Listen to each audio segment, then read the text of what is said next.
جب جادوگری کا فن عروج پہ آیا اور گھر گھر جادوگر اپنے فن کا مظاہرہ کرنے لگے تو اللہ نے حضرت موسیٰ علیہ السلام کو کرشماتی عصا عطا کیا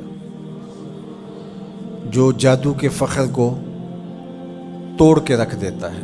کبھی اژدہا بن جاتا ہے، کبھی ٹارچ بن جاتا ہے، کبھی اتنا لمبا ہوتا ہے کہ پتے جھاڑ لیتے ہیں، کبھی ٹیک لگا کے کھڑے ہو جاتے ہیں. تو یہ عصا ان کو بطور معجزہ عطا کیا گیا جب جادوگری کا فن پورے عروج پر تھا. موسیقیت کا جب بانکپن آیا اور موسیقی کے ذریعے لوگوں کو مسحور کیا جانے لگا تو اللہ نے حضرت داؤد علیہ السلام کو وہ آواز کا جمال عطا کیا کہ جب وہ زبور پڑھتے تھے تو اڑتے پرندے رک جاتے تھے. ایسا حسن عطا کیا. لوہے کی صنعت عروج پہ آئی اور لوہے کو گرم کر کے نرم کیا جاتا، ڈھال کر کے زرہیں تلواریں بنائی جاتی، ظروف بنائے جاتے. تو اللہ نے حضرت داؤد علیہ السلام کو یہ معجزہ دیا کہ وہ لوہے کو ہاتھ میں لیتے موم کی طرح نرم پڑ جاتا اور جس طرح چاہتے اس کو وہ شکل دے دیتے.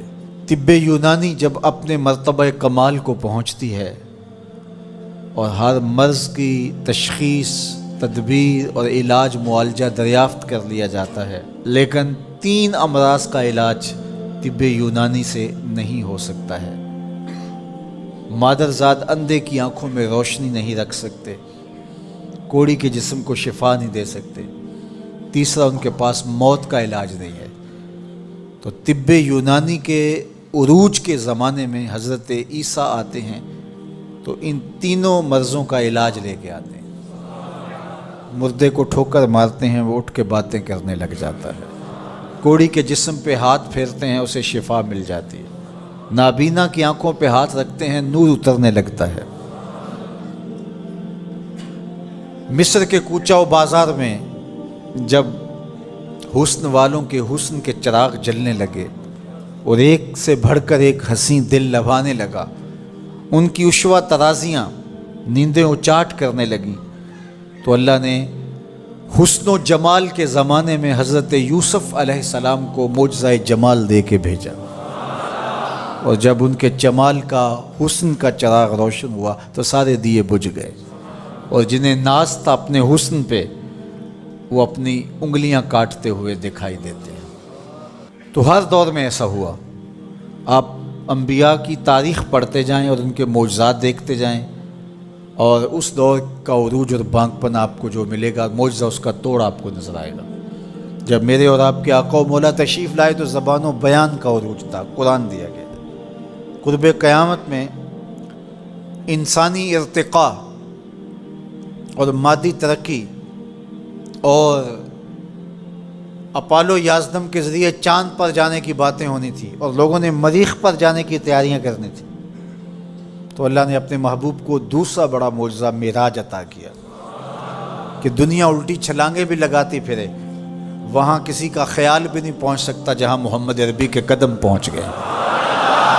میرے امام بولے، خرد سے کہہ دو کہ سر جھکا لے، خرد سے کہہ دو کہ سر جھکا لے، گماں سے گزرے گزرنے والے، یا خود پڑے ہیں جہت کو لالے، کوئی کیا بتائے کدھر گئے تھے، سراغ عین و متا کہاں تھا، نشان کیف و الا کہاں تھا، نہ کوئی ساتھی نہ کوئی راہی، نہ سنگ منزل نہ مرحلے تھے، کمان امکان کے جھوٹے نقطوں تم اول آخر کے پھیر میں ہو، محیط کی چال سے پوچھو کدھر سے آئے کدھر گئے تھے، وہی ہے اول وہی ہے آخر، وہی ہے ظاہر وہی ہے باطن، اسی کے جلوے اسی کو ملنے اسی سے اس کی طرف گئے تھے، کمان حیرت میں سر جھکائے عجیب چکر میں دائرے تھے، ان کی عظمتوں کی کنہ تک کون پہنچے.